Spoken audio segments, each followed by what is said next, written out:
Ороймын хүргүү үзэгчтэй MBC News мэдээллийн хөтөлбөрийн 5 гарагийн дугаар эхлэж байна. Мэдээллийн товчхон анхаарлаа хандуулна. Таруугансан тохиолдолд 560 мянган төгрөгийн торгуултай. Шинээр ашиглалтанд орсон 10 дугаар цэцэрлэг 9 сарын 20 гэхэд тоглоомтой болно. Манай аймаг улсын үр үйлдвэрлэлийн 90% дангаараа хангадаг. Хулгайгаар мод бэлтгэсэн тохиолдолд эрүүгийн хариуцлага хүлээнэ. Соёлын төв ажилчид Монголын соёл урлаг ажилтны баяр өдрийг тэмдэглэн өнгөрүүлнэ. Next Television-ийн намрын нээлттэй худалдаа дуусахад 3 хоног үлдлээ. Эдгээр олонст мэдээллийн дэлгэрэнгүй одоо хүргэе. Мэдээлж байна. Тарваны хорой тавигдаг байгаа энэ үед хууль бусаар таруу агнах тохиолдолд ихсэж байгааг байгаль хамгаалагчид хэлж байна. Хэрв та таруу агнасан тохиолдолд энэ оны 7 дугаар сарын 1-ний өдрөөс хэрэгжиж эхлээд байгаа зөрчлийн тухай хуулийн дагуу хариуцлага хүлээх юм байна. Тарвагны Монголын говь тал уулархаг нутгуудаар олон зугаараа байдаг. Түүний махыг амтрахаас гадна мэдээж үн цэнд хүрдэг арсыг нь авахаар агнах байдал зогсохгүй байгаа юм. Үлийн цагаан огт нь өхөр огдоо гэх мэт бэлчээрийн мэрэгчдэр хооллон тэдний тоо толгойг өсгөлгүй барьж байдаг үнэг хярас болон тарвагны тоо толгой сүүлийн жилүүдэд зорьсон. Тиймээс бэлчээрийн хөнөөлт мэрэгчдийг биологийн аргаар зохицуулах зорилгоор үнэг хярас болон тарваг агнахыг хоригдсан байдаг. Монгол тарваг нь Монгол орны хөгтний амьтдын улаан номонд Дэлхийн байгаль хамгаалах холбооны улаан дансны ангилал шалгуураар бүс нутгийн улсдаж болзошгүй амьтдын жагсаалтанд оржээ. Хэрв та тарваг агнасан, тээвэрлсэн бусдад худалдаалсан тохиолдолд зөрчлийн тухай хуулийн 6 дугаар бүлгийн 6 дугаар зүйл буюу амьтдын тухай хууль зөрчих хэсгийн 6 дугаар бүлгийн 6-гийн 1, 6 дугаар бүлгийн 6-гийн 2, 6 дугаар бүлгийн 6-гийн 3, 6 дугаар бүлгийн 6-гийн 4-р заалтуудаар хариуцлага хүлээх юм байна. Манай ангийн хувьд тарвагны хорой хэрэгжиж байгаа бөгөөд байгаль хамгаалагчид байнга хяналт шалгалт хийж байгаа юм байна. Үүнээс гадна зэрэгэлдээ ховд аймагт тарвагын тахлын өвчлөл гараад байгаагч анхаарууллаа. За улаан сүнгийн хэмжээнд бол ангийн нэрийн хуулийн хэрэгжилтэнд хяналттай ажиллаж байна.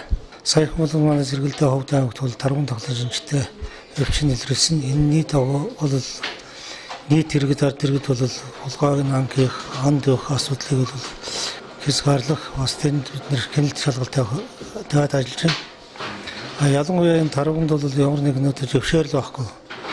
Хэрвээ нэг тарваг олох юм бол нэг тарваг бол 560 мянган төгрөгийн дөрвөлтэй. Нөхөн төлбөртэй гэдгийг бол ард иргэд санах хэрэгтэй. Яамны 20 сая тавигдсан энэ гэсэн асуудлууд хүмүүс яриад байгаа байхгүй. Энэ бол тавигддаг байгаа шүү дээ. Яг дотор тухайн сумын нутгийн дэвсгэр дээр ангийн тоо толгойг тогтоогсны дэсэн дээрээс агнжуулах зөвшөөрлийг бол яам өгөх ёстой. Сүмүүдийн тоонд бол улаан сум болоороо байгаа. Улаан хамгаалалт хийлгөө ангийн судалгаа явуулдаг. Тийм учраас энэ улаанаас дутагчаа гарч байгаа, гадагшаа гарч байгаа иргэд бол хаана гэсэн тийм асуудлыг бол хэрхэвч хайж болохгүй гэдгийг анхааруулж хэлж байна. За зах дэвэр хяналт шалгалт хийж байгаа. Тэгвэл зах дэвэр гар дээр одоо нэг зарагддаг асуудлууд хандаа бол гадуур бол мэрсэр зарагдсан мэдээлэл авахт тэднээс баригдах байгаа. Ялангуяа одоо бол бүр хавцлын чиглэлийн алтны чиглэлийн улсууд бүх мөрийн чиглэлийн улсууд бол оруулж ирж сардаг гэсэн мэдээллийг бид нэр авах. Мөнийн үйлдвэрлэлийн иргэд байгалийн дагалдах баялаг самар жимс түүхэн нэгэсдэг. Тэгвэл мэрэгжлийн хүмүүс түүх цаг хугацаанд болоогүй гэдгийг сануулсаар байна. Үүнээс гадна энэ жил хуурай шилд ихтэй байгаа учраас ой модонд явахдаа санамсар болгоомжгүй байдлаас болж ой хэрийн төмөр гарах хэсэлээс урьдчилан сэргийлэхийг анхааруулж байна. Цаашд бол одоо байгалийн дагалдах баялагын тэрнтэй холбогдуулах самар жимсний асуудал гэдэг юмсыг одоо самрыг бол одоо 9 сарын 20-наас хойш 10 сарын 15 дээр болцсон гэж нэгтгэв өстой. Тэгтэл юмс одоо бол баг 8 сар гараад самар гэж яваад байгаа байхгүй. Тэрнтэй холбогдуулаад бас нэг энэ жимсгэн гэсэн асуудал өгч байна. Улаан өвийн одоо яг энэ баруун бэлэн чиглэл жимстэй нэг жоохон газар байдаг. Яг хугацаанд бол жимс огт гараагүй. Энд одоо ганцтай энэ жил учраас жимс ногоо бол гарсан юм байхгүй. Энтэй холбогдвол нөгөө хоёрын төврөөс урсан сэргийлэхэд юм сэрэмжлэлт нэр тарааж байгаа. Энэ материалыг бол тараагаад зунаас нааш тараасан бүх хүмүүстээ өгсөн. За манай талд бол ямар нэгэн тэр галтын өрөөдөө гарсан юм байхгүй. Ямар ч гэсэн тийм хэмжээнд өгдөж байгаа. Үүний зэрэгцэн амьтны тухай хууль тогтоомж зөрчсөн этгээдийг илрүүлсэн, илрүүлэхэд тусалцаа үзүүлсэн, мэдээлэл өгсөн иргэнд уг мэдээлэл нь батлагдсан тохиолдолд зөрчил гаргагчид ногдуулсан торгуул нөхөн төлбөрийн хэмжээний 15%-аар тооцож мөнгөн шагналыг сум дүүргийн засаг дарганаар олгодог юм байна. Амьтны тухай хууль бусад хууль тогтоомжийн дагуу агнахыг хориглосон болон зөвшөөрлгүй ан хийсэн тохиолдолд нөхөн төлбөр төлдөг, зарим тохиолдолд эрүүгийн хариуцлага хүртэл хүлээдэг байна. Дараагийн мэдээлэл хэлцүүлээ. 10 дугаар цэцэрлэг 9 дугаар сарын 1-нд нээлттэй хийж бяцхан сурагчдаа хүлээж авсан. Гэсэн хэдий чи ямнаас нийлүүлж байсан тоног төхөөрөмж, тоглоом зэрэг зүйлс одоо хэрнээ ирээгүй байгаа юм а. Тэгвэл тус цэцэрлэг хязээ тоглоомтой болж хүүхэд багчуудад сурах орчин бүрдэх талаар холбогдох мэргэжилтнээс тодорхойлсон байна. Улаангом сумын 7, 9, 12 дугаар багийн дунд 10 дугаар цэцэрлэг шинээр байгуулагдаж ашиглалтанд орж 9 дугаар сарын 1-нд нээлттэй хийж бяцхан сурагчтай хүлээж авсан. Тус цэцэрлэг нь 75 хүүхдийн багтаамжтай боловч цэцэрлэгт хамрагдах хүүхдийн тоо их байгаагаас 120 хүүхдийг хүлээн авсан байна. 10 дугаар цэцэрлэг нь дуламжрын эрхлэгчтэй 3 бүлэг 19 багш ажилтнтайгаар үйл ажиллагаагаа эхэлсэн байдаг. Тэгвэл тус цэцэрлэгт хүүхдүүд тоглох нэгж тоглоом байхгүй байна гэсэн шүүмжлэл эсэгчүүдээс ихээр ирсэн байдаг. Хавар цэцэрлэгийн доторх дунуу төхөөрөмж тоглоом бусад хэрэгцээтэй зүйлсийн жагсаалтыг гаргаж боловсрол соёл шинжилгээ ухааны спортын яамд хөргүүлсэн боловч тендер зарлагдахгүй удааснаар хичээлийн шинжил эхлэхээс өмнө амжиж ирээгүй гэдгийг холбогдох мэргэжилтэн хэлж байна. Гисэн хэдэж тус багаас сонгогдсон аймаг сумын төлөөлөгчид хэвсэнцээр тоглоом авч өгсөн байна. Мөн аймгийн засдаргын нөөцөөс 2 сая төгрөгийн тоглоомыг авч өгөхөөр болсон байна. Шинээр ашиглалтанд орж байгаа 10 дугаар цэцэрлэг маань саяхан үйл ажиллагаа эхлүүллээ.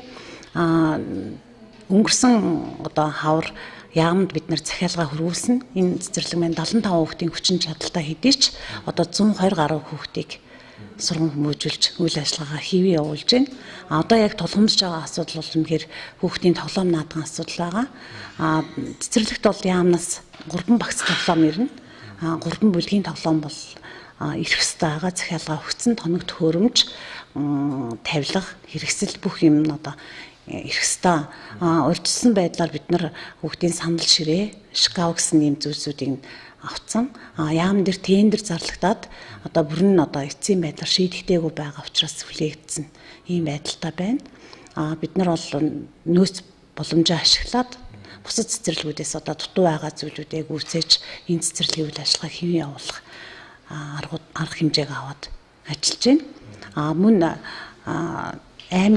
аймаг сумын төлөөлөгчид энэ тухайн тойргийнхаа хүүхдийн сурах орчин нөхцөлд нь анхаарлаа тавьж хэвс дороож авч өгсөн, тоглоомжуулсан ийм ажлууд бас хийгдэж байна. Мөн засаг даргын нөөцөөс 2 сая төгрөгийн тоглоомыг авахар бэлэн болцсон ингээд аваад ажиллаж байгаа.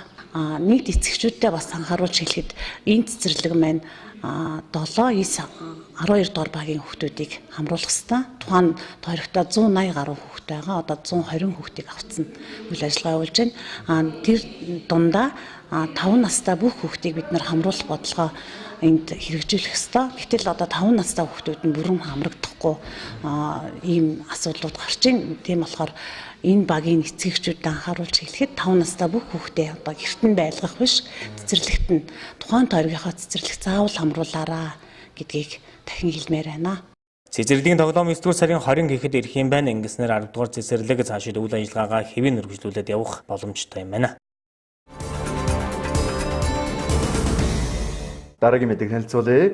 Манай аймаг Монгол Улсын үр үйлдвэрлэлийн 90%-ийг дангаараа хангадаг байна. Тэгвэл хөнсгөөд аж ахуйн хөнгөн үйлдвэрлэлийн яамнаас Монголын үр үйлдвэрлэгчдийн холбооноос манай аймгийн үр үйлдвэрлэгчдэд сургалт явуулж, үр үйлдвэрлэх тусгай зөвшөөрлийг олголоо. Манай аймгийн үр үйлдвэрлэгчид хүнсний ногооны үр үйлдвэрлэлийг нэмэгдүүлэх, үржүүлэх өвчин ордонтой тэмцэх арга технологи сэдв сургалтанд хамрагдаж байна. Сургалтыг хөдөө аж ахуйн үйлдвэрлэлд шинжилгээ ухааны олд нэвтрүүлэх төв хүнс хөдөө аж ахуйн хөнгөн үйлдвэрлэлийн яам хөдөө аж ахуйн их сургуулийн шинжээш эрдэмтэд явуулж байна. Манай аймагт 40 гаруй үр үйлдвэрлэгчид байгаагаас 35 тусгай зөвшөөрөлтэй байна. Манай аймгийн хэмжээнд бол үр үйлдвэрлэгч нар бол ер нь 40 гаруй иргэн аж ахуйн гэж байж байгаа. Тэгээд зөвшөөрөл нь албан ёсны зөвшөөрөл авсан 35 нь иргэн аж ахуйн гэж байж байгаа. Тэгээд өнөөдөр энэ хүү сургалтаараа хүнсний ногооныхаа өрийн үйлдвэрлэлийг өссөн хэмжээнд манай аймгийн хүн бол 90 гаруй хүнсний ногооны өрийн үйлдвэрлэлийг хангаж ажиллаж байгаа. Тэрний чанар стандартыг хангасан ийм үр үйлдвэрлэж мөн Монгол ногоо төсөлтөөс хамтарч үр үйлдвэрлэлээ хөгжүүлж явж байгаа. Энэ хүү сургалт маань бас үр дүнтэй бас үр үйлдвэрлэгчнэрт нөлөө шинэ мэдээлэл хүрсэн, технологи нь сайжирсан ийм сургалт болж байна өнөөдөр. Мөн хүнсний ногооны үйлдвэрлэгчнэрт төрөөс дэмжсэн бодлогод байж байгаа, хөтөлбөрүүд байж байгаа. Атрын 3 дугаар аяны хүрээнд дэмжсэн хөтөлбөрүүд байж байгаа, дэд хөтөлбөрүүд. Тэрэн дотор жимсхэн залуу тариалагч нар гэсэн хөтөлбөрүүдээс дэмжиж байгаа. Энэ сургалтын голоор онцлог нь юу гэх юм бол аймаг бол бусдад аймагуудыг бол давуу чанартай байдаг. Энэ бол юу гэх юм бол одоо шар манжин, хөрм, улаан луун хөрмөнжиг бүрийг бол аягүй хүлдэлдэг байгаа. Мөн албан бус үр үйлдвэрлэж аягүй ихтэй байдаг. Эдгээр болохоор яг энэ технологийн талын одоо энэ сургалтыг өгж байгаамаа. Энэ сургалтаараа хүмүүс тухайн үрээ одоо магадгүй энэ сургалтанд хамрагцаад магадгүй тэр хүний одоо үр үйлчлэх технологи мэдлэг нөлөө нэмэгдээд магадгүй гаагаас авах үрийнх нь ургацсан хэмжээ дийшлэх тийм зорилготой байгаамаа. Тэгээд хамгийн гол нь энэ үр үйлчлэг маань үр үйлчлийн сургалтанд хамрагцсан тухайн хүн бол өөрийнхөө албан бус үр үйлчлэгч болоод манай хүнс хөдөөж хөнгүүлэлтэр яамны нас одоо тийм үр үйлчлэгчийн тийм сошиал авдаг байгаа. Энэ авснаар бол тэр хүн бол баталгаатай үр үйлчлэгчсэн хүний одоо баталгаатай үр үйлчлэгч болж байгаамаа. Ингэснээр бол бид нар дотоодынхаа өөрийнхөө хэрэгцээг хангах одоо бүрэн боломжтой болж ирж байгаа. Сургалтыг явуулснаар албан бус үр үйлдвэрлэгчдийг тусгай зөвшөөрөлтэй болгох, ингэснээр цаашлаад үйлдвэрлэсэн үрээ зах зээлийн эргэлтэнд оруулах боломжийг бүрдүүлж өгөх юм байна. Мөн үр үйлдвэрлэгчид албан ёсны гарал үүслийн гэрчилгээтэй болсноор дотооддоо цаашлаад экспортын үр тариалах боломж бүрдэх юм. Хамгийн гол нь үр үйлчлэгчийн боломжийн асуудал болохоор гарал үүсэл. Яг энэ хүн үнэхээр баталгаатай үр үйлчлэгч өгүүлдэг гэрчлэгээ авахгүй энэ болохоор яг жишээлбэл одоо энэ гэрчлэгээ байдаг, сошиал байдаг. Би магадгүй 5-10 жил үр үйлчлээд тэр сошиал авчдаг бол гадаад зах зээл одоо магадгүй дотооддоо илүү зах зээл болуулах одоо тийм баталгааг болоод ирж байгаа. Зүгээр одоо энэ дож идэг хүний одоо үйлдвэрлэсэн үрээ гэхэд тэрийг батлах ямар ч цаасгүй л ах юм бол тэр хүн хөдөлмөрлөд одоо ямар ч одоо нэмэргүй гэдэгт харуулж өгч байгаа юм. Мөн манай ямслал уул мөрийн мөдөн тогтоох тийм гарал үүслийн гэрчлэгийг гаргаж ирж байгаа. Гарал үүслийн гэрчлээтэй хүн намар одоо ингээд зах зээлд одоо ногоо борлуулж байгаа. Тэр гарал үүслийн гэрчлэгэн дээр ямар сартын өөр тарьж байгаа юм бэ? Яаж байгаа юм бэ? Бүх юм ингээд тусгалаад өгсөн байгаа. Тэгэхээр анхнаасаа энэ юм маань үр үйлдвэрлэгч өөрийн гэсэн одоо тусгай зөвшөөрөл байхгүй бол зах зээлд одоо өөрөөр нийлүүлэх тийм боломжгүй болоод ирж байгаамаа. Манай аймагт шар манжин, хүрэн манжин, луун байцааны үр үйлдвэрлэж байна. Цаашид аймаг орон нутгийн зүгээс үр үйлдвэрлэгчтэй бодлогоор дэмжиж өгвөл үрийн үйлдвэрлэлийг хөгжих боломж байгаа гэдгийг хэлж байна.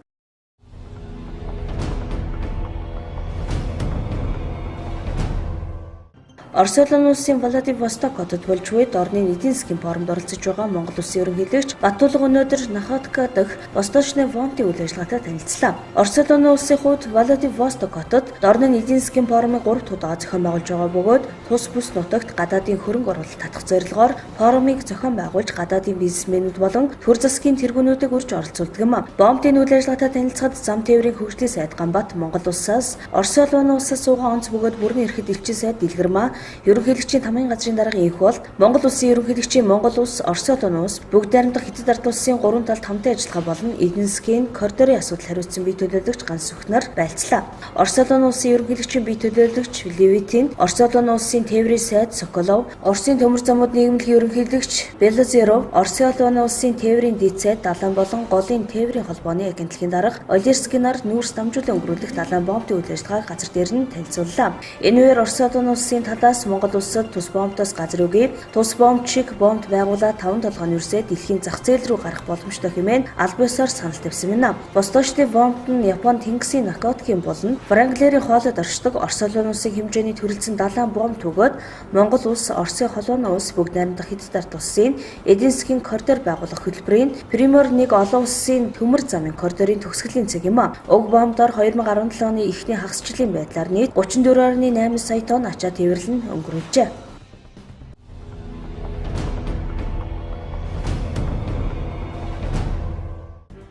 Монгол улсад жилд дунджаар 4,000 гаруй сүрээгийн шин тохиолдол бүртгэгддэг байна. Сүрээ Монголд бүртгэгдэж буй халдвар төвчний шалтгааны өвчлөлийн 3 дугаарт нас баралтын шалтгааны 1-дүгээрт бичигддэг байна. Энэ нөхцөл байдлыг харгалзан 2016 оноос эрүүл мэндийн яам, халдвар төвчийн судлалын үндэсний төв, Монголын сүрээтэй тэмцэх нийгэмлэгүүд, Солонгосын үндэсний сүрээгийн нийгэмлэгт хамтран Улаанбаатар хотод хэрэгжүүлж буй сүрээгийн эсрэг Монгол Солонгосын хамтын ажиллагаа төслийг хэрэгжүүлж эхэлсэн. Төслийн хүрээнд Чингэлтэй Баянзүрхт өөрөг их сургуулийн оюутнуудын дунд сүрээгийн үнэлэх шинжилгээг өндөрлөргөн хийж байгаа юм. Энэ төсөл хэрэгжсэн жил гаруй хугацаанд Чингэлтэй дүүргийн 13,000 гаруй иргэн их сургуулийн 3,000 гаруй оюутныг сүрээг эртэлрүүлэх үйлчлэг шинжилгээнд хамруулсан байна. Шинжилгээгээр үйлчлэлийн халдвартай хэлбэрийн сүрээгийн 110, үүнээс эмнэ тэсвэртэй сүрээгийн 10 тохиолдол илэрч эмчилгээнд хамруулжээ. Өнгөрсөн хугацаанд төслийн хүрээнд хийсэн ажлуудыг дүгнэн үр дүнтэй бангиж талууд үзэж байгаа учраас төслийг 2020 он хүртэл хэрэгжүүлэхээр болсон байна.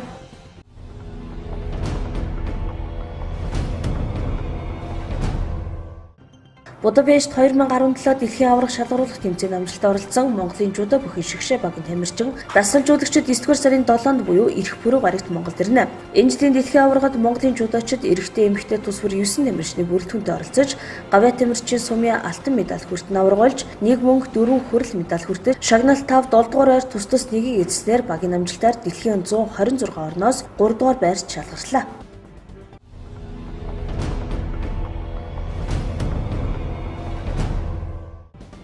Онцгой байдлын ерөнхий газрын даргын тушаалаар нийслэлийн онцгой байдлын газрын гамшигын шуурхай удирдлага гал унтрах асуудал хариуцсан дэд даргаар дэд хурандаа нэм хорлоод, захиргааны удирдлагын хилцээний даргаар дэд хурандаа бат тулгыг, гал төмөртэй тэмцэх хилцээний даргаар дэд хурандаа мөнх сайхныг, гал төмөртэй тэмцэх хилцээний гал төмөр унтрах асуудал хариуцсан ахлах мэргэжилтнээр хошууч бат мөнхийг томилсон байна. Мөн Баян зүрх дүүргийн онцгой байдлын хилцээ орлогч гамшигаас хамгаалах бэлтгэл бэлэн байдал хариуцсан ахлах мэргэжилт нь ахлах байцаагчаар дэд хурандаа цэцэн далайг, Багнуур дүүргийн онцгой байдлын хилцээний гал төмөр унтрах аврах 64-р ангийн захирагчаар Ахмад Бат жаргалыг, Баян гол дүүргийн онцгой байдлын хилцээний урьдчилан сэргийлэх асуудал хариуцсан мэргэжилтнээр дислэгч хатан туулыг тус тус томилсныг өнөөдөр бие бүрэлдэхүүнд танилцууллаа. Шинээр томилогдсон албан хаагчид өнөөдрөөс үүрэгт ажилдаа орж байна.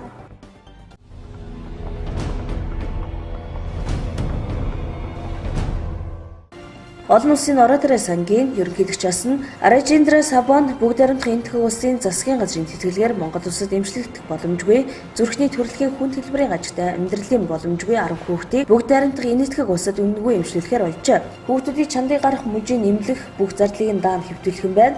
Хүүхдүүдийн бүгд баримтын энэтхэг улсад зорчих зардлыг Монголын засгийн газар болон Ротари сангаас гарах бөгөөд эмчилгээний болон бусад зардлыг бүгд баримтын энэтхэг улсын засгийн газар бүрэн хариуцах юм байна. Эмчилгээнд явах хүүхдүүдийг энэ сард сонгох юм байна. Дараагийн мэдээ хэлцүүлье. Энэ жилийн хувьд Улс аймгийн өндөр ханга цагаан гархан сумуудад 1850 куб/м модны лимит олгосон бол Улаан улс сумын түвшний болон хэрэглээний 500 куб/м бургасан лимитийг олгосон байна. Тиймээс дээрх сумуудаар төрсний мод татж авахыг албаны хүмүүс хэлж байна. Айн нөөцөөс хамаарч аймгийн иргэдийн төлөөлөгчдийн хурлаас мод болон бургас бэлтгэх сум болон модны хэмжээг тогтоож өгдөг. Энэ жил өндөр ханга суманд хэрэгцээний 400 куб/м, түвшний 1000 куб/м, цагаан архан суманд хэрэгцээний 150 куб/м, түвшний 350 куб/м мод бэлтгэх лимит тогтоож өгчээ. Бургасны хувьд Улаан суманд түвшний 250, хэрэглээний 250 м3 лимитийг тус тус тогтоож өгсөн байна. Тэгвэл тухайн сумын мод бэлтгэлийн нөхөрлөл аж ахуйн нэгжүүд түвшний болон хэрэглээний модыг бэлтгэж Улаан суманд худалдаж эхэлсэн байна. Үүний хувьд өр жилүүдийн ихтэй адил байгаа юм байна.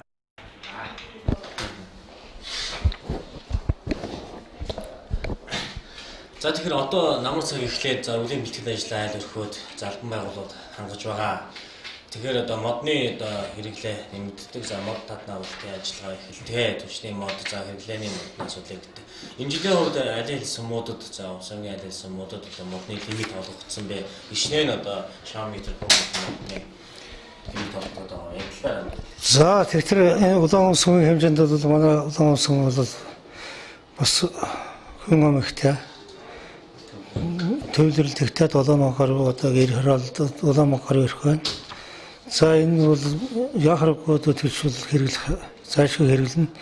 За Улаан сумын одоо дотоод нөөц бол одоо бага учраас энэ нөөц бүхий сумуудаас манайх бол мод авч байгаа. За Улаан сумд одоо бол энэ цагаан архан сум, өндөр ханга сумд бол одоо хэрэглээний 400 км, түвш 1000 км гэсэн 1400 км мод өндөр ханга сумаас авна. Цагаан архан сумаас 150 м хэрэглээ 350 төлөвшсөн гэх мэтийн ийм сумуудаас явж авч байгаа. За энэ сумуудаас авч авахт бол одоо мэрэгжлийн байгууллага гэдэг тухайн үеийн сумууд тэндээ нөхрөл гаргаад нөхрөлийн тэр мэрэгжлийн байгууллагаар хийлгээд газар дээрээс нь бол тухайн үнэлгээ хийлгээд ингээд оруулж ирж байгаа. За энэтэй холбогдуулаад одоо энэ өндөр ханга сумд бол нэг 7-8 нөхрөл гарцсан байгаа. Тэгээд одоо энэ Көхин шим хувьцаат компани цагаан иргэн алт гэсэн төрөмс байгуулах уран баялаг хорчоо гэсэн байгууллагууд мод оруулж ирсэн байгаа. За ийм хэчнээн км мод оруулж ирвэл Көхин шим гэдэг хорчоо бол татж байгаа. Одоогийн байдлаар 70 км мод оруулж ирсэн байгаа. За энэ Ногоон алцгаа 210 км мод орж ирсэн байгаа. Өнөө бензин тосон хийгээд очих юм бол цагаан хайрхан тэр өндөр хангаагаас зоксны энэ төлөврөө тухайн газар дээр нь төлөөд авч болно. Тэрнээс бол гоожин төрөөс гарал үүслийн гэрчлэлгээ бүгдийн тэндээс бол давхар болгогдоод явагдана. Хулгай мод бэлтгэх явдал мэрсээр гарсаар байгааг байгаль хамгаалагчид хэлж байна. Тэгвэл хулгай мод бэлтгэсэн тохиолдолд зөрчлийн тухай хууль, байгаль орчны тухай хуулийн дагуу зохих торгуул хүлээгээ зогсохгүй эрүүгийн хариуцлага хүлээн гэдгийг хэлж байна. За шинэ хуулиар бол хулгайгаар мод эрүүгийн хэрэг үүсгэж хэмжээнд зохицуулт хийсэн. Ер нь нэлээд чангарч ирсэн шинэ хуулиар. Одоогийн байдлаар бол яг хулгай модонд явах тийм сэдэлтэй хулгайд явах сонирхолтой хүн байхгүй болж байгаа. Яагаад гэвэл манай цагдаа шүүх бас тэгээд манай байгаль орчны чиглэл усал бол маш сайн гинэлт хараад явж бас манай цагдаагийн байгуулагч гэсэн бас гинэлтийг чангаруулж бас өсний үндсэн дээрс бол хүн бол хулгай хийх юм бол мод хулгайлах юм бол хэрэгтэн болох юм байна гэсэн бодол орсон. Энэ нэрч бид нар бас энэ бишг цаас одоо бид нар одоо нэг янз бүрийн одоо ажлаар явах хугацаанд бол хүмүүстэй бол бас сурчлага хийж одоо санамж материалаа тараахч ирсэн гэлж байгаа. 1 метр мод нэг ширхэг мод тарих бол таавал ер нь ялтан бол шүү хэрэгтэн бол шүү хэрэг төрөн шүү гэдгийг бол сануулж байгаа. Өвлжилтийн бэлтгэлээ базааж байгаа энэ үед эргэн аж ахуйн нэгжүүд түвшний болон хэрэглээний модоо дээрх сумуудаас бэлтгэх болон холбог удахж зөвшөөрөлтөй этгээдээс худалд нь авах шаардлагатай байна. Дараагийн мэдээ хэлцүүлээ. Монгол улсад соёлын ажилтны өдрийг 1993 оноос эхлэн тэмдэглэж ирсэн байдаг. Тэгвэл энэ жилийн хувьд Улс аймгийн соёлын төв эрхлэгчдийн холбоо Наран булаг сүмийн соёлын төв санаачлан анх удаага нийт соёл урлагийн ажлынхаа баярын өдрийг тэмдэглэн өнгөрүүлэхээр болсон байна. Манай улсад соёл урлагийн байгууллагын ажилтны өдрийг 1993 оноос хойш тэмдэглэн өнгөрүүлэх болсноор эдүгээ 24 дахь жилтэйгээ золгож байна. Эх орныхоо урлаг соёлыг тасралтгүй хөгжүүлэн хойч үедээ уламжлан үлдээж өвлүүлэх, үзэгч олон түмэндээ шинэ уран бүтээлийг өргөн барихын төлөө цаг ямагт хичээнгүүлэн зүтгэж байдаг нийт уран бүтээлчид урлаг соёлын байгууллагын ажилтны нөр их хөдөлмөрийг хүндэтгэх нь зүүн хэрэгвэлээ. Тиймдээ Монгол улсын соёл урлагийн ажилтны өдрийг уламжлал болгон тэмдэглэж ирсэн нь их учиртай юм а. Засгийн газрын 2010 оны 7 дугаар сарын 7-ны өдрийн 172 дугаар тогтоолоор баталсан түүхэн үйл явдлын тэмдэглэлт өдрийг тэмдэглэх, гавья төлснийг алдаршуулах, дурсгалыг нь мөнхжүүлэх журмын 4.27 дугаар заалтын дагуу жил бүрийн 9 дугаар сарын 2 дахь нэм гарагт соёл урлагийн ажилтны өдрийг тэмдэглэн өнгөрүүлдэг болсон билээ. Соёл урлагийн ажилтны өдрийг сүүлийн жилүүдэд манай аймагт өргөн хүрээнд тэмдэглэн өнгөрүүлж байна. Тухайлбал энэ жилийн хувьд хар тэрмэс жуулчны бааз дээр соёл урлагийн ажилтны өдрийг тэмдэглэн өнгөрүүлэх юм байна. Тус арга хэмжээг Наран булаг, Баруун Тургун, Завхан, Малчин сумдын соёлын төв санаачлан зохион байгуулж байгаа бөгөөд энэ салбарын сургалт, спортын уралдаан тэмцээн салбарын сайжруулаа шалгаруулах юм байна. За Улс аймагт бол одоо соёлын төв байгуулсан хойш соёлын ажилтны өдрийг тэмдэглэж байгаагүй байна. Одоо 90 жилийн төвөгтэй энэ одоо соёлын байгууллага маань нэг ч удаа өдөр тэмдэглэж байгаагүй. Бид нар бол 14 онд бол нэг удаа ховд дээр тэмдэглэсэн. 15 онд бол бид нар номын санглагч тэмдэглэсэн. Ингээд ер нь бол энэ соёлын ажилтнууд өөрсдөө төлөөний ажил хийя. Энэ одоо 100 хүн байна. 100 хүнд бол 30 дарга байна.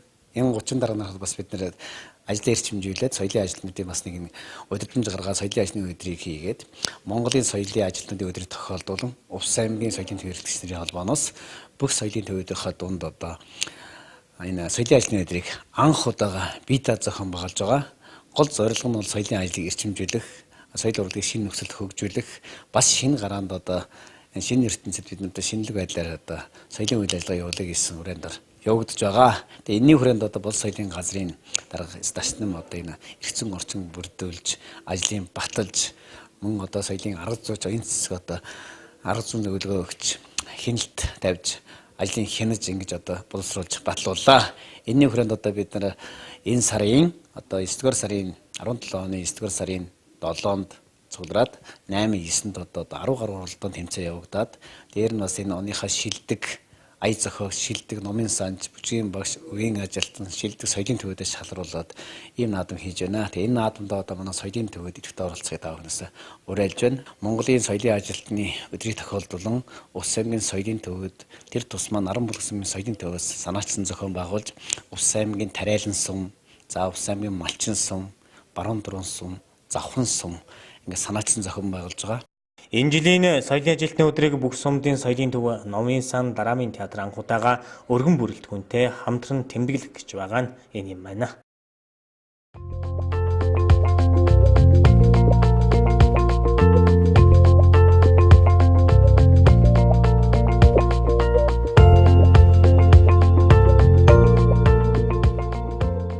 Үзэгчтэй BC Media хүргэж байна. Дэлхийн тэргүүлэгч брендийн цахилгаан бараа гэр бүлийн тавилгын хамгийн хэм дүнд өргөн сонголтоогоор улсын ард түмэд хүргэдэг Next Electronics компани хамт олон уламжлал болсон намрын нээлттэй суглаад худалдаагаа эхлүүлээд байна. Тус суглаад худалдаа энэ сарын 4-өөс 8-ны хооронд зохион байгуулагдах юм байна. Мэдээллийн дэлгэрэнгээд анхаалаа нь. Намар болж найр хормын өдрүүд үргэлжилж байна. Гал голомтой бадраж байгаа аль өрхөд мэдээж дэлхийн шилдэг брендийн чанартай хямд үнэтэй бараа бүтээгдэхүүнээр гэрээ гоёхыг хүсэж байгаа. Тэгвэл жил бүр уламжлал болгон явагддаг Next-ийн намрын нээлттэй худалдаа энэ сарын 4-өөс 8-ны хооронд Next Electronics-ийн Увс аймаг дахь салбар дэлгүүр дээр зохион байгуулагдаж байна. Та бүхэн Next-ийн намрын нээлттэй худалдааг зорин очсноор дэлхийн шилдэг брэндүүдийн цахилгаан бараа болон гэрээ ахуйн тавилгыг хамгийн өргөн сонголт хямд үнээр худалдаа авахаас гадна онцгой боломжуудыг хямаа. Тухайлбал та таалагдсан бараа бүтээгдэхүүнээ хүүгүй лизингээр газар дээр нь бичүүлж авахаас гадна 3-аас 30% хямдралыг эдлэх юм байна. Нээлттэй худалдаа дуусахад цөөхөн хоног үлдсэн тул та яраарай. Цөөхөн хоног үлдсэнтэй холбоотойгоор хөргөгч хөлдөгч гар утсандаа онцгой хямдрал зарлаад байгаа юм а. Next Electronics-ийн жил болгон уламжлал болон явагдах нээлттэй худалдаа маань амжилттай үргэлжилсээр байна. Нээлттэй худалдаа маань дуусаад ердөө 3 хоног үлдлээ. Энэ хугацаанд манайх хөргөгч, хөлдөөгч, гар утас гэсэн бараа бүтээгдэхүүнүүд бүр онцгойлон хямдруулж байгаа. Жишээ нь та бүхэн манайхаас 2 хаалгатай хөргөгчийг ердөө 499,900, цахилгаан зурхыг ердөө 599,900, 2017 оны 2 SIM карт уншигчтай J7 гар утсыг ямар ч хүүгүй лизингээр ердөө 599,900 гэх мэт онцгой хямдралтайгаар худалдаа авах боломжийг манай хамт олон ердөө 5 хоногийн хугацаанд та бүхэнд олгож байна. Мөн банкны лизингийн үйлчилгээ газар дээр нь олгож байна. Та бүхэн бүх банкны лизингийн үйлчилгээнд хамрагдах боломжтой.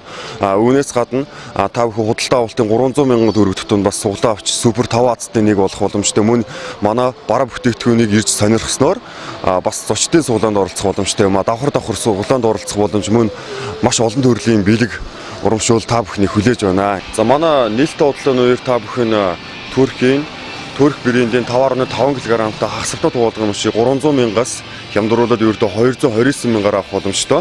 Энэ угаалгамчны давуу тал гэх юм бол усаа 100% даралтаар шахаж гардаг тул ямар нэгэн илүү дутуу үйлдэл шаардлагагүй бас дис мотор ашигладаг учраас энгийн угаалгын машинаас эдлгээд авах чадвар нь илүү өндөр юм аа. Манайхын нээлттэй худалдааны үеэр бүр автомат угаалгын машинуудыг хамгийн өргөн сонголттой бас хамгийн хямд үнийг бас усчууд та бүхэн санал болгож байна. 7 кг-ийн багт амжтай Европ брендийн бүр автомат угаалгын машиныг өрдөө 699,900 төгрөгөөр худалдаа авах боломжтой. Манай нээлттэй худалдааны үеэр та бүхэн Турк брендийн 2 хаалгатай хөргөчийг 699,000-аас хямдруулаад ердөө 499,900-аар худалдаа авах боломжтой. Энэ хөргөчтэй давуу тал нь гэх юм бол цахилгаан зарцуулалт хамгийн бага сандахгүй гэх мэт маш олон давуу талуудтай юм аа. Дэлхийн тэргүүлэгч брендийн бүх төрлийн цахилгаан бараа болон гэр ахуйн тавилгыг хамгийн өргөн сонголттойгоор хамгийн хямд бас хамгийн том бэлэг урамшуулалтаар худалдаа авах